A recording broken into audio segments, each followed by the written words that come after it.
It was hard to imagine champagne corks popping in the Israeli Prime Minister's Jerusalem residence as Barack Obama took to the stage to make his victory speech. Much more likely was a mood of somber resignation, possibly spiced with trepidation, as Binyamin Netanyahu reflected on his heavy bet on the wrong horse. Judging by the swiftly delivered official response, there is no problem. Netanyahu and Obama will continue their close, warm and strategically aligned partnership. No one who has observed the deepening chill and distance between the two leaders over the past 4 years is likely to buy that. But, assuming Netanyahu is still prime minister after Israel's general election on January 22, the day after Obama's re-inauguration, both men will be forced to recalibrate their difficult relationship. In this, Obama has the moral advantage after the Israeli leader was widely perceived to have openly backed a Romney victory. Obama is unlikely to make the same mistake in the Israeli election, however much he may privately hope for Netanyahu's demise.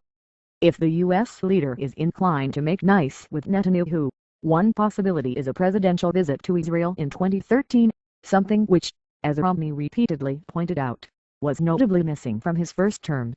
Asked just minutes after Obama's victory speech if a visit could help repair the relationship, Dan Shapiro, the U.S. ambassador to Israel, said, "I know President Obama looks forward to an opportunity to visit. Obviously, visits are an important part of this relationship. But some observers believe Obama will seek payback for Netanyahu's perceived high-handedness, attempts to browbeat the U.S. into a tougher line on Iran, refusal to restrain settlement growth in the West Bank and East Jerusalem, and meddling in the U.S. election process." Netanyahu's official response to the result was, of course, congratulatory.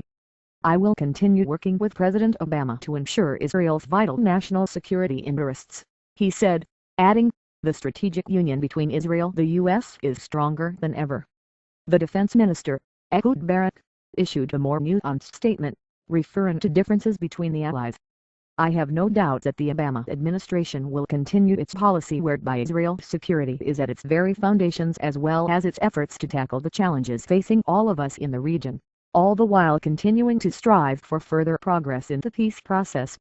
I believe that in the tradition of deep friendship and with the backdrop of shared experiences accrued with President Obama, it will also be possible to overcome any differences in stance, should they arise."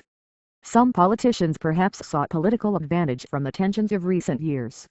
Yair Lapid, the former television presenter challenging Netanyahu in January's election, said the prime minister acted and spoke in a manner that was interpreted as blatant intervention on behalf of the Republican candidate, contrary to the customary relations between states. He should take immediate steps to mend the shaky relationship between him and the administration in Washington.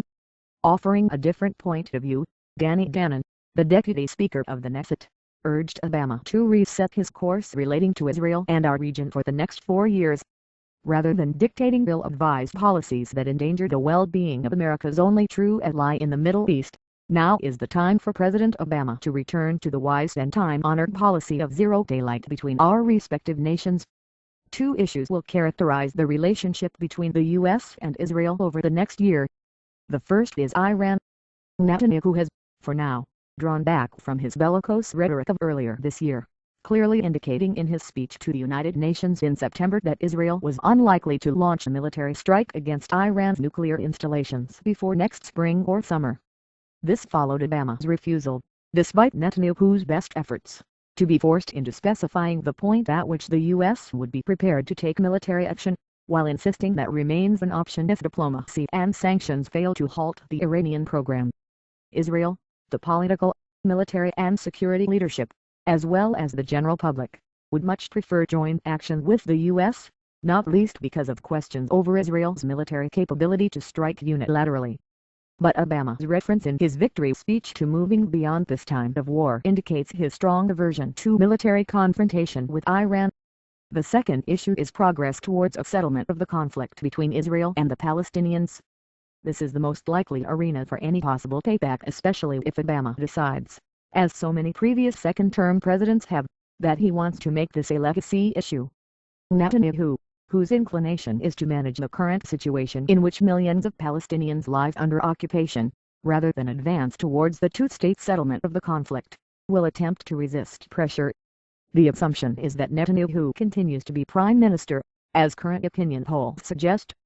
But the result of the U.S. contest may shape Israel's own election by encouraging the formation of a new centrist party or bloc, led by the former Prime Minister Ehud Olmert and former Foreign Minister Tzipi Livni, which would make the dysfunctional relationship between Netanyahu and Obama, and consequent threat to the special relationship, a key plank of its campaign. Such a move could upset the electoral apple cart in Israel, and change the paradigm regarding both Iran and the Palestinians.